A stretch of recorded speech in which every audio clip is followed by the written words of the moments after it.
Hello and welcome to BTE Media's In Conversation With series. Today we welcome Ed Tranter, Managing Director of 73 Media, AEO Council member and part of the Eventex 100, most influential people in the event industry. Good afternoon, Ed. Afternoon, how you doing? I'm okay. You told me exactly where you were, but I can't remember now. What part of the world are we broadcasting to? So we are actually in the main office in 73 Media HQ in Tunbridge Wells. After I tried to do this as a Zoom call from, I live in the sticks, so doing it as a Zoom call from country. So I did a speed test about an hour ago and discovered that the speed in the village at the moment is 0.9 meg. So I leapt in the car and nipped into the office where we have a bit more of a steady 100 plus, so that we could actually do it. Yeah, and we'll talk about the studio you've got and how that sort of came about, given some of the events you're doing, because that's obviously quite relevant. Ed, before we get into that, obviously you've been within the events world and events industry for a number of years. I'm not going to age you by suggesting how many years. So it's safe to say you obviously enjoy the industry. What drives your passion for events? So it's funny in terms of age. I was at the 30 under 30. I happened to be nearby, so I nipped in. Congratulations. Cool. And realised that I've been in the industry long enough that even if they were only just scraping for the 30 to get in there, they would have all been at nursery school when I started. So I felt very, very old. You want a 50 under 50 or 60 under 60 or whatever. I think that's what I need to go for next. So I've been in the events industry for a long time, and I think it's one of those sectors that you come into it and it either kills you immediately with the sheer relentlessness of it, and you just think this is not for me, or you get immediately hit by the bug of just this is amazing. Sure. You work with the most incredible people, you get to travel, you get to do loads of different things, you're under pressure the whole time, and you get to see something that goes from concept right the way through to completion. I remember the first time being on site for a build and looking around and just thinking, well, we're saying here that the build's going to finish in an hour and a half. There's no carpet. Half that stand's not built. Oh my goodness me, it's never going to happen. And then everyone around me was just like, newbie. And then sure enough, of course, came in the following morning and it was all beautiful and immaculate. Yeah. And just that sense of achievement and the fact that you can be truly creative in the events industry. Every room is a blank canvas. And for each show, you don't just sort of say, "Oh, we're going to do the same thing again." You don't going to do the same thing again. I worked in magazines for many years. Yes. And you get into that kind of treadmill of it's the next issue, it's the next issue, it's the next issue, and this is the pagination, and it's the same. The content's different, but it's cranking a handle was how I felt about it for a long time, and then here we get into this thing where you go, right, okay, this year we're going to completely change the thing, we're going to change the concepts, we're going to build this great new thing, technology comes allowing you to do stuff. I remember we did one for an engineering event and we had a virtual reality setup, this was a few years ago, where it's like a storm. Or is that the TARDIS just landing in your office? I think actually it is a man in high vis, which is always nice to see when you work in the events industry. Yeah. But he is shaking some security fencing. So it's either electric and he's touched it, or he's testing that it's secure. All right. I thought Doctor Who was going to join us for a minute. He stopped thrashing and he has walked away. So we're going to go for the latter. Yeah. But yes, that engineering thing, we had people could put on their headsets, and for the visitors, we turned up, given a space on the show floor, and they were passing tools to each other and going through the loom of an A380 jet engine, all in virtual reality, working together. And one of them could have been in Australia and one of them could have been in London, and all those kind of creative, cool things that you can do. And I just love it. And the buzz of the people and the lack of sleep, and then the celebratory cocktails and accidentally starting to busk in the middle of a Hong Kong subway at 1 a.m. We've all been there. Okay, that'll be another show. You can tell probably after the watershed. You worked obviously for a number of organisations, and then you decided to set your own venture up, 73 Media, a couple of years ago. Yeah. Why did you decide to strive out and go out based on your own? Well, clearly I hadn't been reading the pandemic signals, so So I worked for Centaur for a number of years. I worked for Informa for a number of years, and then I've been traveling all around the world, which was really cool, but also young family, and I wanted to see my children. I wanted to see my family. So I went to work for a company called Finley Publications, which is just up the road from where I live. It's about half an hour away, and within 2 months of me joining, they'd gone bust as part of the 2008 financial crash. Okay. And so then myself and another guy borrowed £1 million, bought the company from the administrators, and that was beginning of 2009. Yeah. And then over a period of a few years, we built that up, and before we sold it in 2013 to the Mark Allen Group. And the thing that kind of drove that change was data, and the building of our events business as part of this traditional publishing model.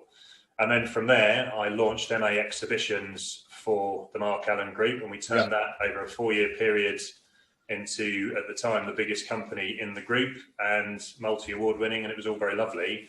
But I was, again, all over the place all the time.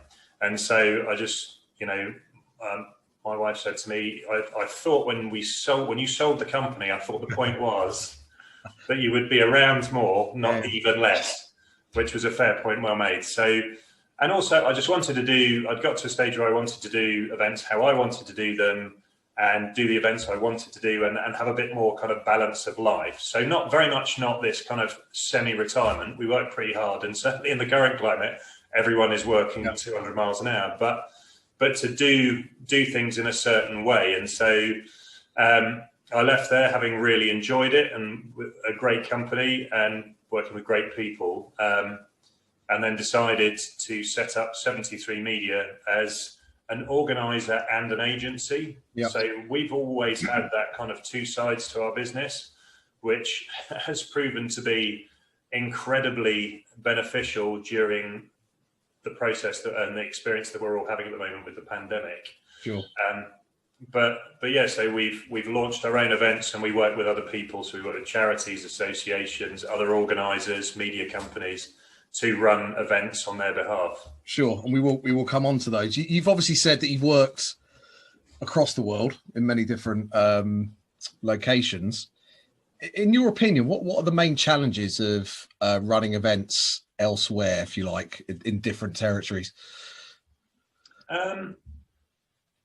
I guess it depends on what kind of events you're trying to run. I mean, if you're doing sort of hotel-based complexes, summit type things, actually they're relatively straightforward. But when you start getting into larger exhibitions, you can fall foul of significant union issues, particularly if you're working in America. There's challenges in terms of delivering in that way, which can incur costs you're not used to when you're working in the UK. But to be honest with you, they all have their strengths and they all have their weaknesses, like anything. But there is a sense of real achievement, because when you've run things in the UK and then you can either replicate them elsewhere in the world, or you go and do something elsewhere in the world, I just think it's so much fun because you work with different cultures. I remember we did an event in Hong Kong, and I was talking to Chris Steve about, who's obviously part of our Bald Man Glasses Club. I'm waiting for Mike Seaman to finally give up the ghost on his comb over, shave that bad boy off, get some specs, and join on in with the grown-ups. But I was sending him photos as we were in the main exhibition hall out near the airport there, and they were doing, because it was just as the Working at Height initiative had come out, and there was these guys that were in this thing who were literally in shorts and flip-flops with power tools that were still running because they'd taped the triggers down, standing with one foot on a 20-foot high step ladder and another foot on another 20-foot high step ladder, wobbling backwards and forwards like this, trying to power in these electrical cables and I was just like, this is amazing. And I went and spoke to one of the guys on the site and said, what if he falls? He goes, it's no worries, we can have someone else here in minutes. And I was just like, well, I think you're missing the point of what I was trying to say there, actually. but I like your style. Yeah. But it's important. I was talking to Mike of Raccoon Events about his launch into the US, and I think you agree it's important to have a team on the ground, who knows the culture, partners if you're launching a show, and so on and so forth. want to talk, I have to talk, unfortunately, about the current pandemic and the situation. We're day one into a sort of lockdown, though if I look out my window, there's cars everywhere. In your opinion, the government response obviously hasn't been great to our industry. And I've been asking people why they think that is. What's your view? Is it just that you think that they don't understand what we do in terms of trade consumer shows, and decoupling it from the hospitality industry, or was it something else? I think that's a lot of it, to be honest with you. I think that, one of the challenges, obviously, as you say, I sit on the AEO Council, and I think, the AEV, the AEO, Assor, the guys at MASH Media, the MIA, it's done so much work. The amount of effort that's gone on behind the scenes championing the industry has been colossal. And I think the problem we've had, in my opinion, is that when you speak to politicians, or when you see the question was actually asked to the Prime Minister, from a lady saying, we work in the events industry. Yeah. When are you going to do something for us? This industry's in turmoil, blah, blah, blah. Then the Prime Minister obviously came back and said, oh, yes, I think it's worth 90 billion. So he escalated it yet again, because the figures have got bigger over the course of, we started off at 30, I think we're at 84 now. Yeah. So it's amazing what can happen during a pandemic. I guess everyone inflates their numbers on both the government side and on ours. But it's more and more things got clustered together. And I think because we wanted to show the scale, the total engagement for our industry, but when you add in, wedding planners and hotel awards or catering, parties and all these different things, you get a bigger number. But the problem is that when they touch one point of it and invest a significant sum of money, they think they've done all of it, because then the Prime Minister turned to Rishi Sunak and said, Chancellor, or Rishi, what do you say to that? And he said, well, as you know, we've already done a huge amount for the hospitality sector. And you're going, mate, we are not the hospitality sector, you muppet. We've been telling you things for so long. When they did the audience with Rishi, taking your questions on LinkedIn on both occasions, if you watch that live, about 90% of the questions were from people in the events industry asking about the events industry. Yeah. Not one of them got answered. And then if they did answer anything, it'd be, well, we're doing so much for the hospitality sector. It's just odd, because these are obviously intelligent people, right? So, and a lot of them have obviously been to events that we've been at or run or opened the events. And certainly, the members of the cabinet or people they work with in other cabinets. So it's very strange. Do you think, I know you're not here to represent the AEO, but obviously you're one of the councillors, or on the council, shall I say? Do you think this has shown that up until the pandemic, maybe the events industry hasn't done enough to broker ties with government? So we were sort of left behind when this hit. I think it would be very harsh to say that that's the case. I think a huge amount of work has gone into trying to foster great relationships, and obviously we get a regular briefing as members of the AEO Council as to what the AEO is doing. Sure. And the guys are so well connected with DCMS. They're on every live conversation that is going. I think the challenge for me, part of it, I think, is actually being part of DCMS at all. I think we should be part of the Department of Business, because when you look at events as we mean events, we are representing not just, we generate this much money and generate this much in tax and everything, and this many people come. Actually, the incremental business benefit is huge. We build economies. We enable economies to grow. We make sectors. So my next door neighbour, for example, is a really simple example. They own 3 garden centres. And we were on a dog walk the other day, whilst we were still allowed to be, before helicopter gunships would be called in. And she said, do you know what? We're allowed to trade now, but normally at this point of the year, we would be going to Glee, the trade show for garden centres, to select all of our purchasing for the entire year. That's where we've done it every single year since the business started, however many years ago. That's what we do. And now we can't, So we're not in a position to see all of the wholesalers, all of the different options, all in one place, book everything then and there, and be set up. And we are not geared up to be able to just kind of pick our way through and try and find someone that's open. All the trends were there, all the ways to build our business were there, and it's been removed from us. Yeah. So for them, it's not just a nice day out and, oh, look at that garden bench. Yeah. This is what their business year is geared on. And that's just one example of talking to my neighbour. But, you know, when you look at all the different industry sectors, another person that you've had on there, Peter Jones. Yeah. You know, Peter is, I think he's on LinkedIn even more than you are. So I think there's. We're going for LinkedIn Pest of the Year award at the next AEO awards. I don't know if you two boys are trying to set up rival channels or something. You know, it's going to be like the new ITV and Channel 5. I've only been doing it for 3 weeks. You know, he's had a head start. But you know, as he will always be pointing out. It's about economic impact. Yeah. People learn things that change their business. They meet people that enable their business to grow. Deals are done that impact industries, impact employment, and impact the direction and development of those industries. And that is not the same as, I mean, I love going to a gig. It's well documented. I love a guitar and a bit of rock music. I've got tattoos, earrings, everything. Have you got the guitar with you? Sadly not. I should have asked. That was a mistake. But you know what I mean? Yeah. It's not the same. Sure. Entertainment, hospitality, not the same as transformational economic development for your company. Well, I think we've obviously made some impact because recently, if I'm wrong, even this week, the government has devolved some powers to local authorities to distribute funds or grants. Yeah. Within and actually they mentioned events, I think, for one of the first times, which was fantastic. So moving on to sort of, I guess, more positive stuff. And we spoke about this before we sort of went on air. How impressed have you been with the community that we work within in general and some of the initiatives that have come out of it?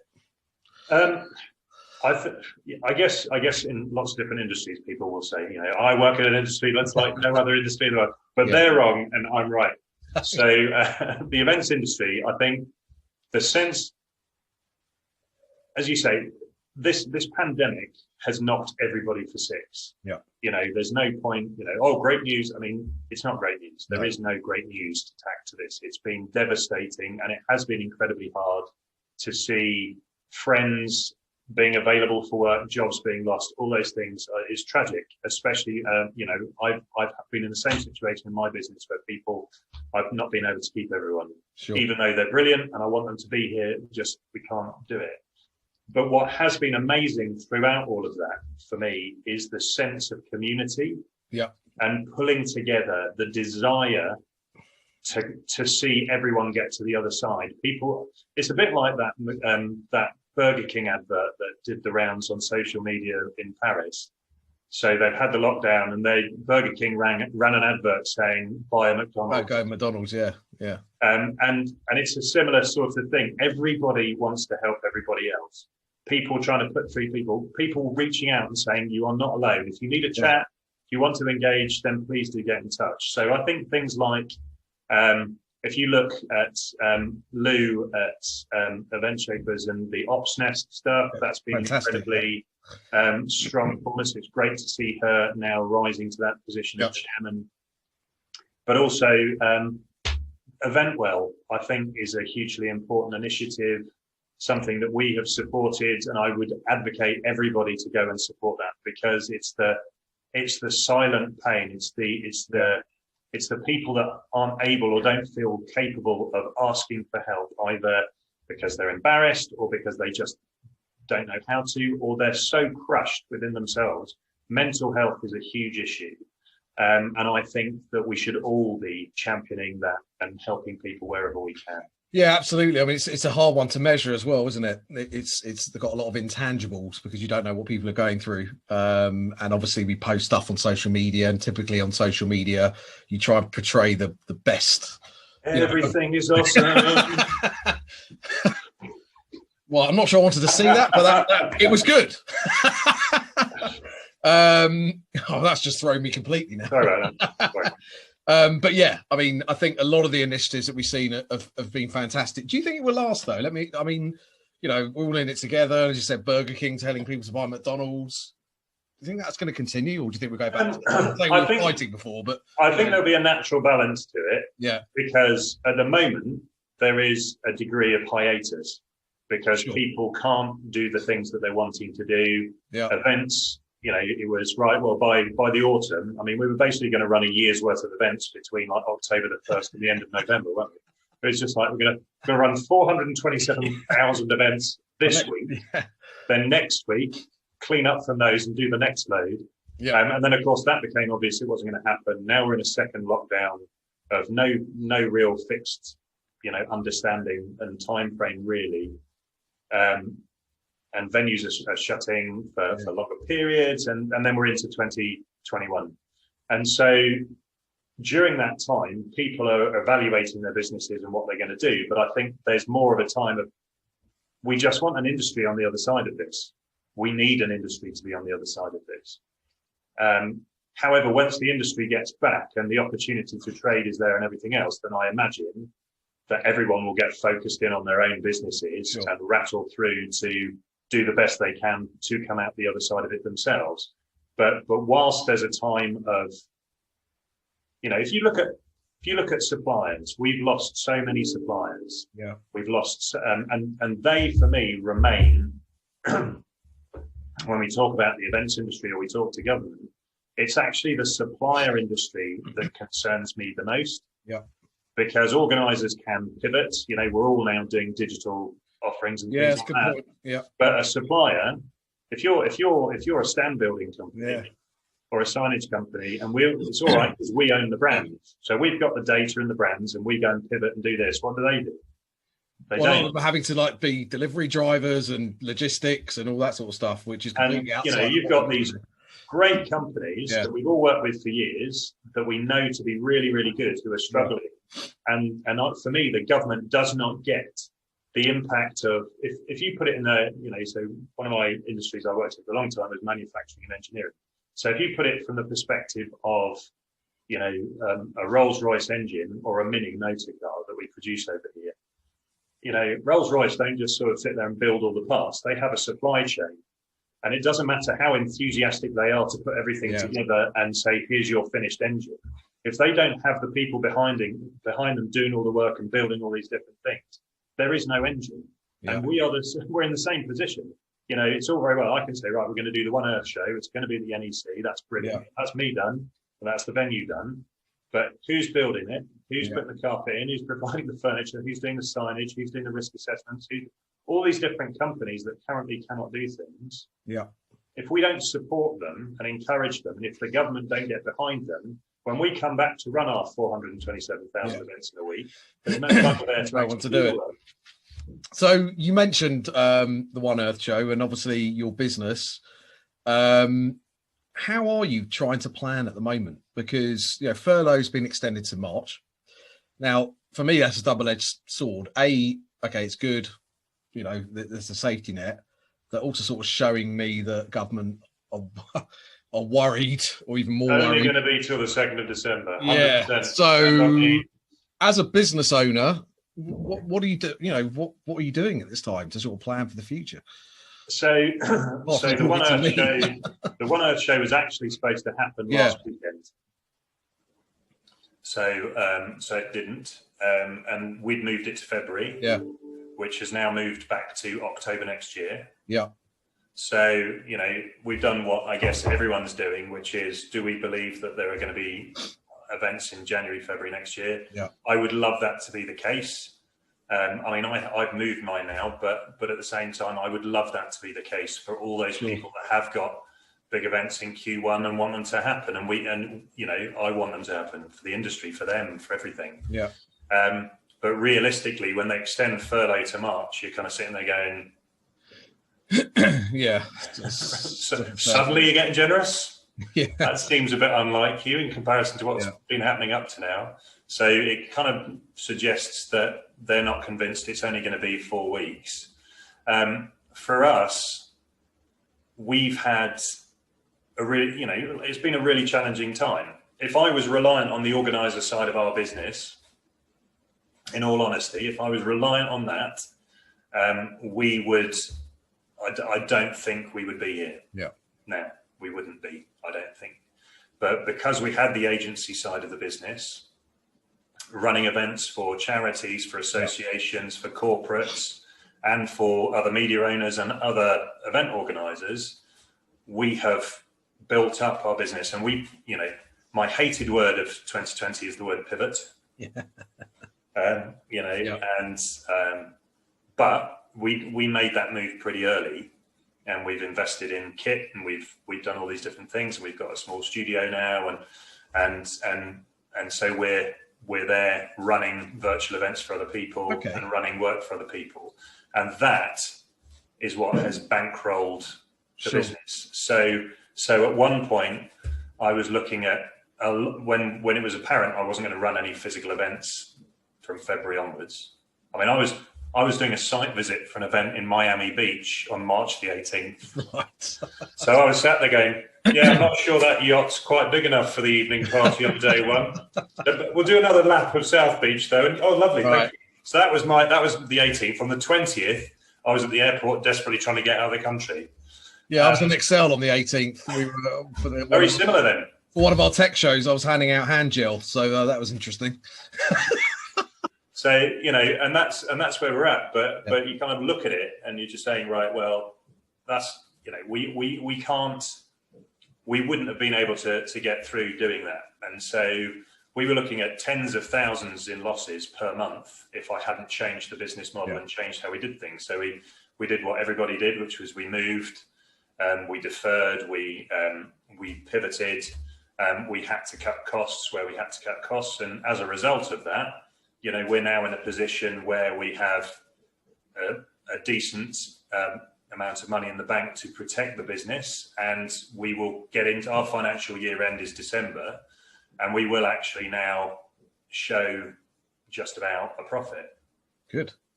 And so you talk about virtual now. Obviously, there's so many virtual events, right? And everyone's got the best intentions for putting these events on, shall I say, both inside and outside the industry.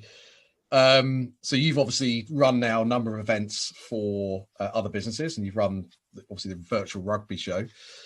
What do you think makes a good virtual event, compared to something that maybe is not so fantastic?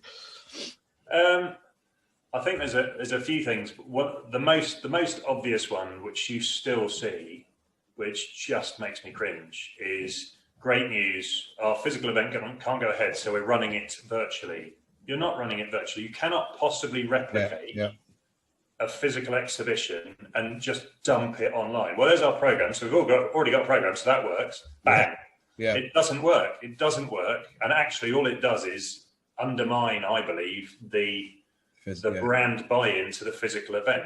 If you look at the rugby show as an example, if I try to lift the physical event and run it virtually, well, the physical event, that was supposed to be, you know, you've got sessions that you can go to and listen to people. There's a practical session where you can use tackle bags and be trained by professional players and do all these different things. And then it's loads and loads of stands selling you stuff and helping you to plan out your club or your amateur player strategy or coaching or whatever it might be. If I tried to do that online, frankly, and this is a technical event term, it would have been shit. Yeah. So what we did was we moved everything into being interactive content. So it is about content, it's about that. So we ended up with 63 speakers over 3 stages. We did it 95% live to camera, which nearly killed us in terms of the sheer stress of it all. Especially when you got Phil Vickery on the mobile 10 minutes before he's due to go on saying, yeah, actually, no, none of the videos work. I can't get them to work, so we can't do that. And you're going, we are supposed to be doing a cooking session with you in less than 10 minutes now, Phil. What should we do? I'll prop the iPad up in the kitchen. Let me see what's in the fridge. So when you're having conversations like that, that's not stuff that normally happens when you're doing your events live. Yeah. But I tell you what, the buzz of doing it live, I think, creates a huge feeling of engagement. But I think virtual events, there's a lot of it where we naturally, as an industry, there was a lot of comments of, oh, this is rubbish, it's not got any value or anything else.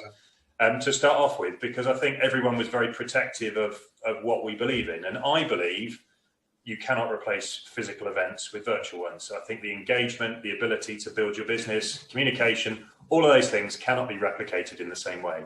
However, we've also always talked about our events. It's not just for the days of the show. No, it's for the whole year. Yeah. It's a whole year experience. And what we mean by that is, like, you've got your brand on the website for the whole year. We've done 3 emails, and then 12 weeks out, we really ramp up the marketing. Yeah.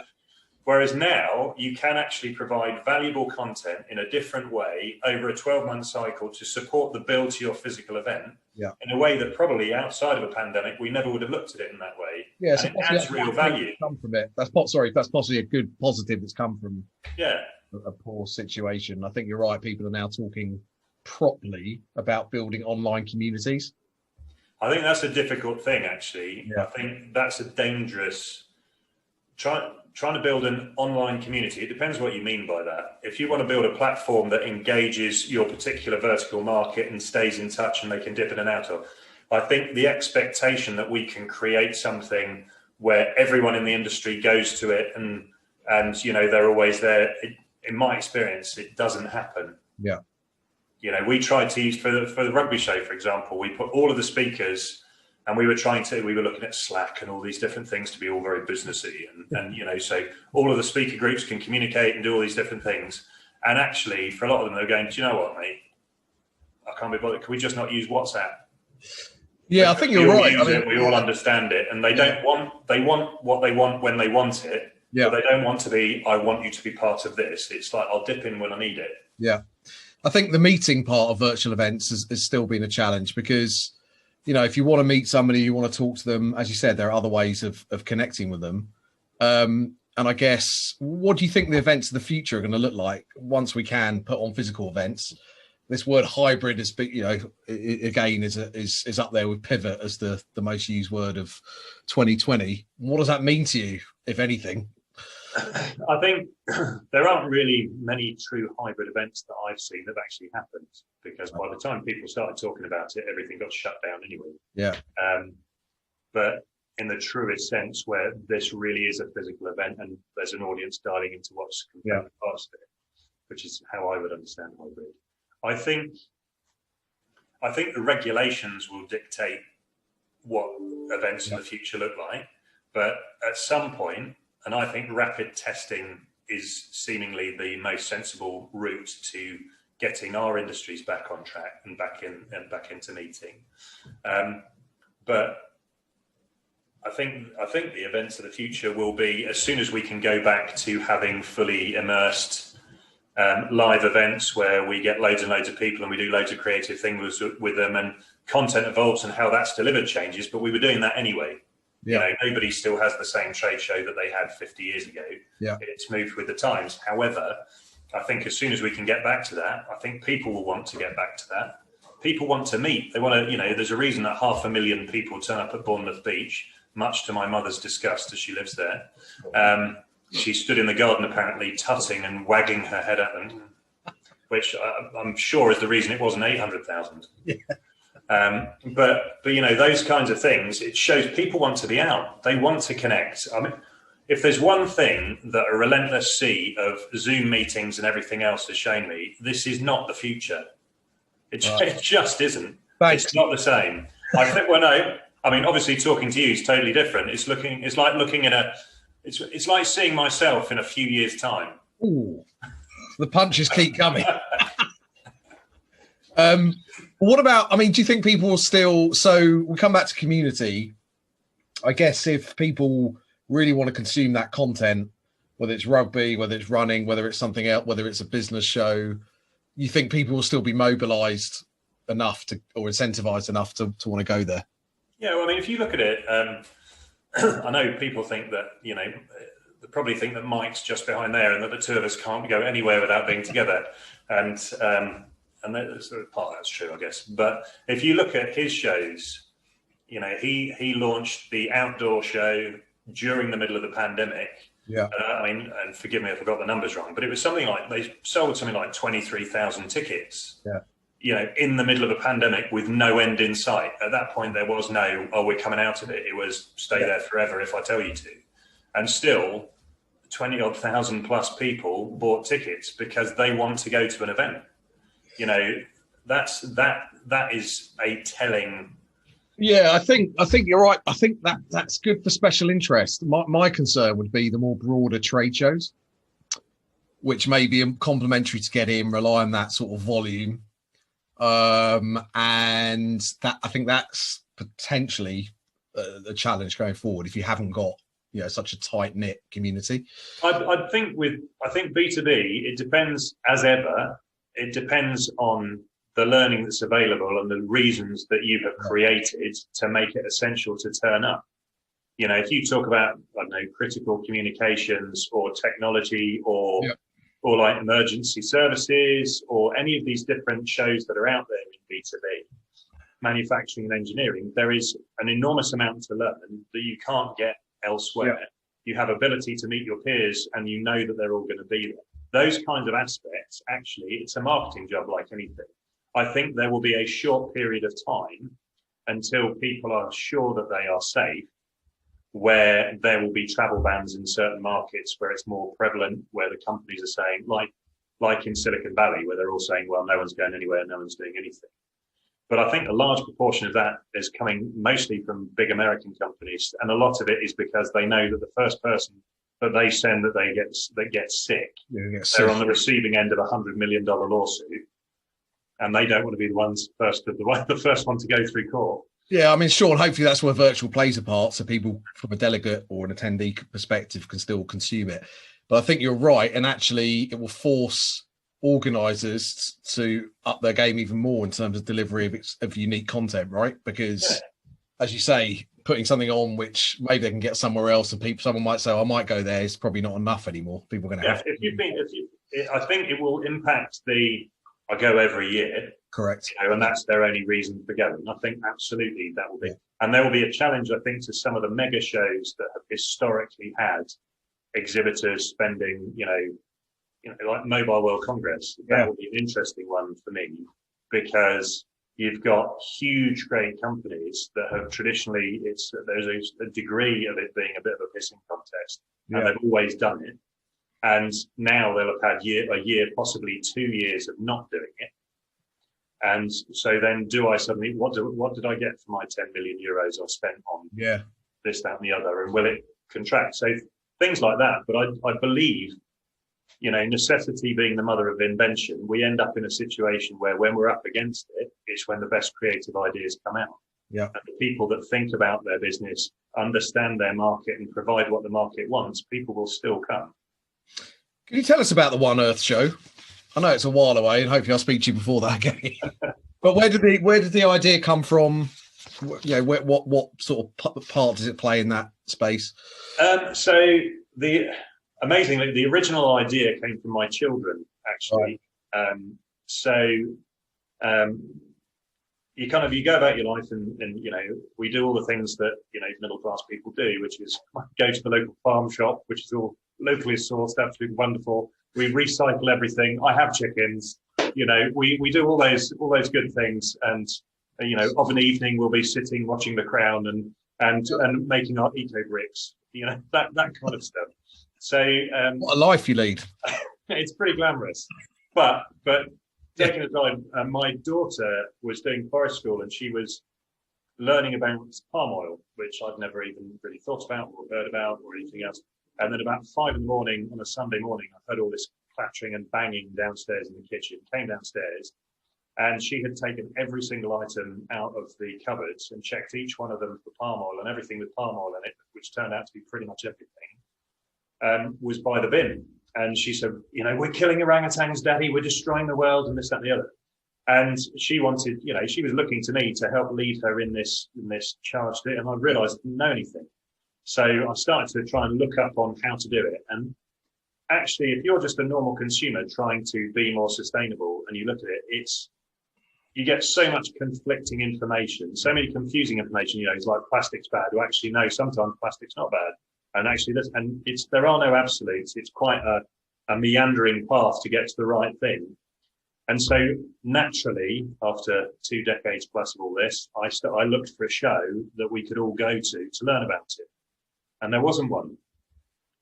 So there was lots of local, you know, kind of green sort of tabletop type thing, but not as we would understand it. as an event. So I went to Ian Taylor at the NEC and said, right, I've got an idea. And we started chatting. We did a lot of research, and they were fabulous with their research team and helping, do some real in-depth analysis. And we discovered that loads and loads of people want to live more sustainably. They want to understand how to live more sustainably. Most of them don't have a clue as to what that involves or how to go about it. Yeah. And so the idea snowballed from there. And so we ended up tying in with, we've got national and regional press partners. So all of the reach groups, so the Mirror and Birmingham News, Coventry Telegraph, Liverpool Echo, all of these titles are behind it.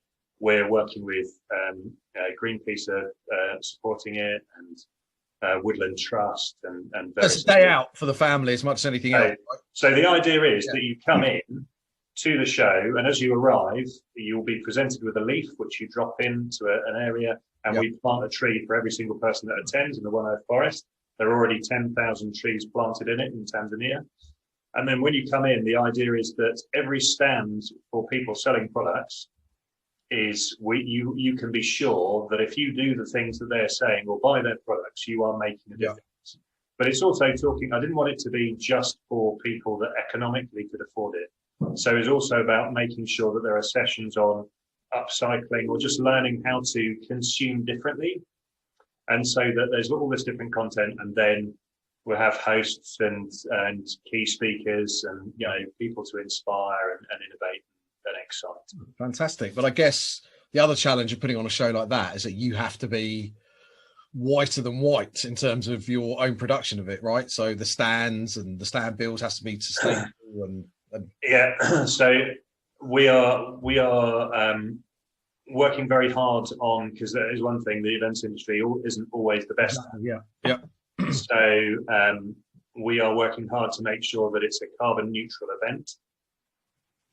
And we're also utilising where we can every conceivable way of building it, what carpet we put in, the furniture we use, all these different things, the suppliers we work with, to make sure it's an environmentally friendly event as possible.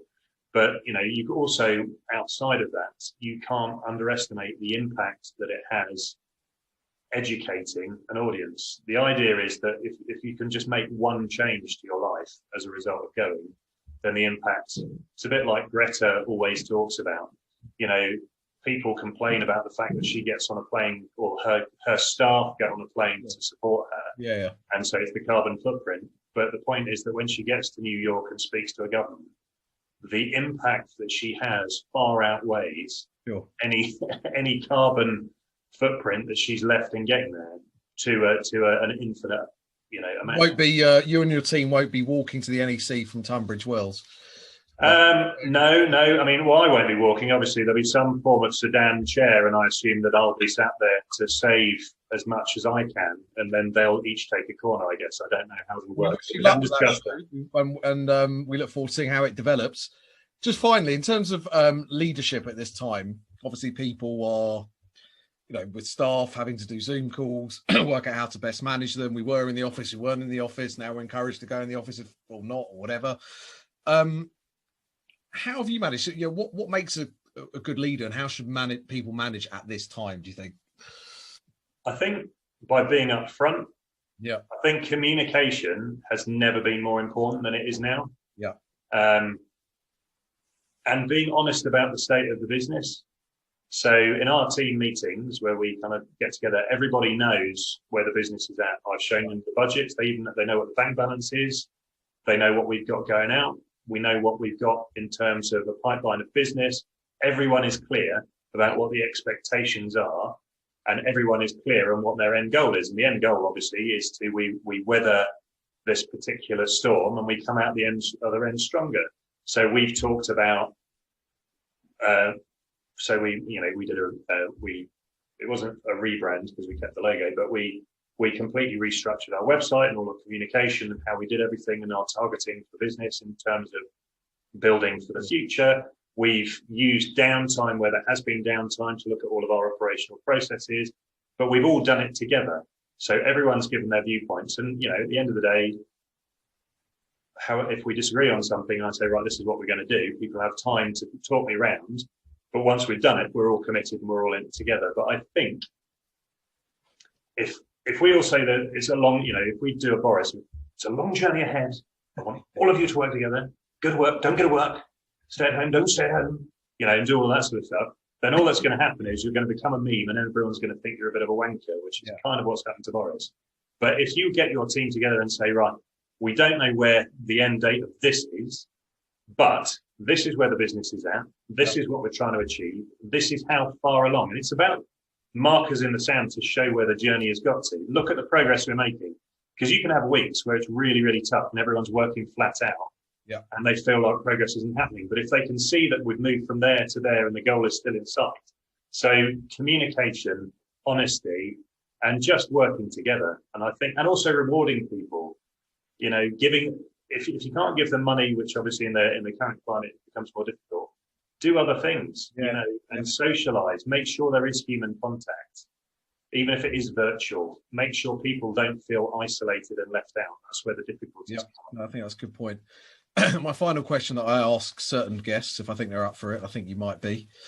You're on a desert island. Which two people are you taking with you from the event industry? Oh, good Lord. I was going to say, For comedy value, you take Duncan Reid, but it depends on whether or not the bar's endless, because otherwise you could lose that within the first day. So I think, obviously Mike Seaman, because he would keep us fit and healthy as we jogged around our desert islands. But also, I don't know if we were separated by that length and distance, whether we would both actually die. So you've got to think about that. So Mike would be one of them. And I think probably actually, because being the Three Musketeers, I'd have to go for Matt Lambert. Right. So from Maelstrom. So because Lambo would keep us both from being so childish that we ended up dying from exposure and malnutrition, and would be the sensible one that would have a plan for actually providing accommodation, food, a water source, possibly an escape route, whilst we just giggled like a couple of, childish schoolboys. So, and also it'd be fun. And we could talk rugby. So there you go. I think you've thought about this before. I haven't actually. That is literally spontaneous. You have your answers already. Ed Tranter, MD of 73 Media. It's been a pleasure. Thank you very much. We wish you the best of luck with your ventures in the future. You too.